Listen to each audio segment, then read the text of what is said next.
शुक्रवार को सेंसेक्स 231 अंक बढ़कर 75,415 के स्तर पर बंद हुआ। निफ्टी ने फिर से 23,700 का लेवल पार किया और 64 अंकों की बढ़त के साथ 23,719 पर क्लोजिंग दी।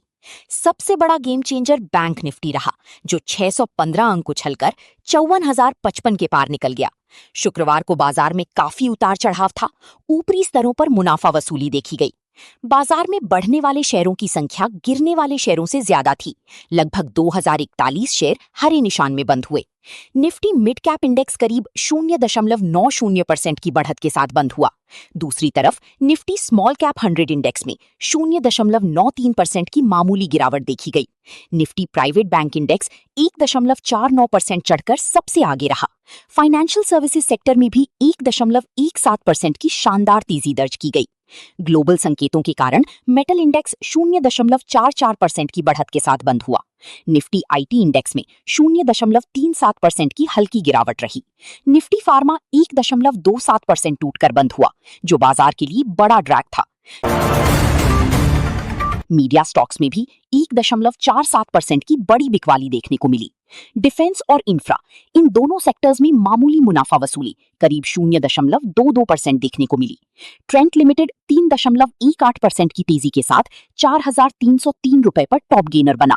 श्रीराम फाइनेंस में 2.98% का तगड़ा उछाल देखा गया। एक्सिस बैंक 2.69% बढ़कर 1,287 रुपए पर बंद हुआ। बैंकिंग हैवीवेट आईसीआईसीआई बैंक ने 1.96% की रैली दिखाई। आईटी शेयरों में विप्रो 1.62% की बढ़त के साथ हरे निशान में रहा। मैक्स हेल्थकेयर में 6.24% की भारी गिरावट आई और ये 1,023 रुपए पर आ गया। नतीजों के बाद सन फार्मा का शेयर 2.71% टूटकर बंद हुआ।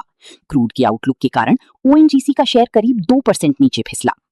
एफएमसीजी दिग्गज आईटीसी में भी 1.95% की कमजोरी दिखी गई। पावर ग्रिड का शेयर भी 1.75% की गिरावट के साथ बंद हुआ। अमेरिका और ईरान के बीच डिप्लोमैटिक बातचीत की उम्मीद से ग्लोबल मार्केट ने राहत की सांस ली है। अमेरिकी विदेश मंत्री मार्को रूबियो ने संकेत दिया है कि ईरान की स्थिति से जुड़ी कूटनीतिक बातचीत एक रचनात्मक दिशा में आगे बढ़ रही है। उनकी टिप्पणियों से बाजारों को अस्थायी तौर पर शांत होने में मदद मिली। भू राजनीतिक तनाव में कमी आने की उम्मीद और रुपए को संभालने के लिए आरबीआई की ओर से कदम उठाए जा सकने की खबर से घरेलू मुद्रा को थोड़ा सपोर्ट मिला है। ब्रेंट क्रूड ऑयल फिसलकर $105 प्रति बैरल की नीचे आ गया है, जो भारत के लिए बहुत अच्छी खबर है।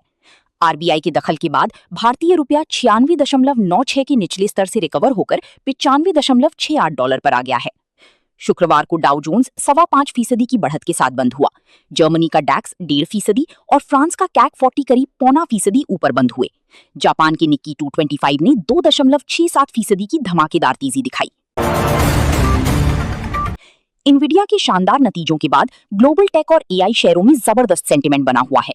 विदेशी संस्थागत निवेशक अभी भी बड़ी कैप्स में लगातार बिकवाली कर रही हैं, जो एक चिंता का विषय है। घरेलू निवेशकों की खरीदारी ने मार्केट को नीचे गिरने से रोक रखा है। मार्च तिमाही के नतीजों का असर अभी भी चुनिंदा स्टॉक्स पर दिख रहा है। सोमवार 25 मई को पीई लिमिटेड का 6:1 का बोनस इशू प्रभावी हो रहा है। एलआईसी के 1:1 बोनस शेयर और डिविडेंड पर नजरें टिकी हैं, जिसकी एक्स डेट इसी हफ्ते 29 मई को है। ट्रेंट लिमिटेड की अपकमिंग 1:2 बोनस शेयर की चलती सोमवार को स्टॉक फोकस में रहेगा।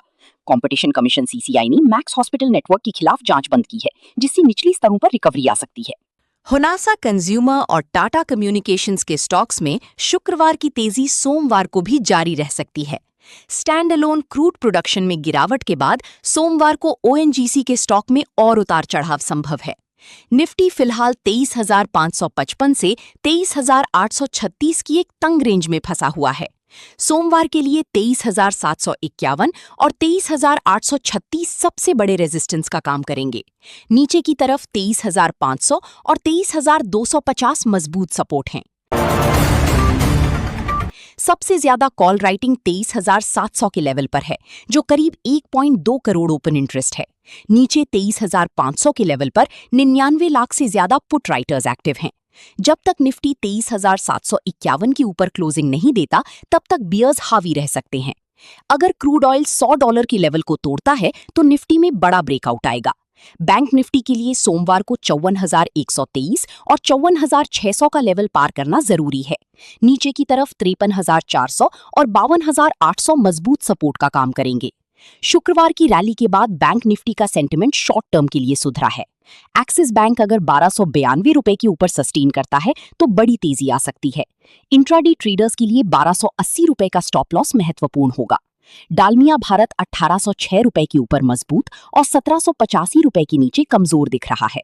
मैक्स फाइनेंशियल 1692 रुपए के ऊपर फ्रेश बाइंग और 1678 रुपए के नीचे शॉर्टिंग का मौका बनेगा।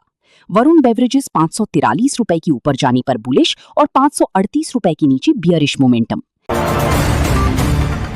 विप्रो में शुक्रवार की शॉर्ट कवरिंग सोमवार सुबह भी दिख सकती है।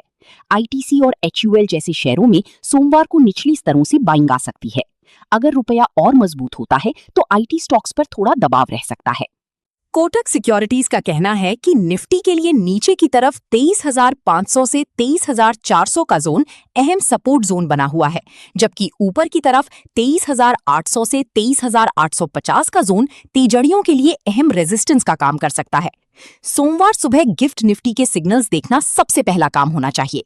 ग्लोबल मार्केट को देखते हुए सोमवार को बाजार की फ्लैट या हल्की गैप अप ओपनिंग की उम्मीद है।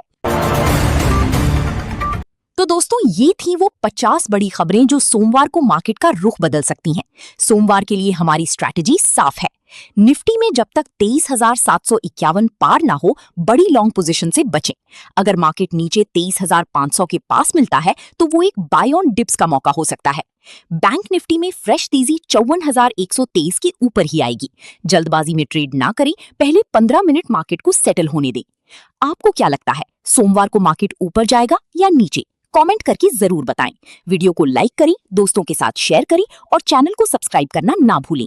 मिलते हैं अगले वीडियो में। अब तक के लिए हैप्पी ट्रेडिंग। शेयर बाजार में निवेश जोखिमों के अधीन है। कृपया अपने वित्तीय सलाहकार से सलाह लें।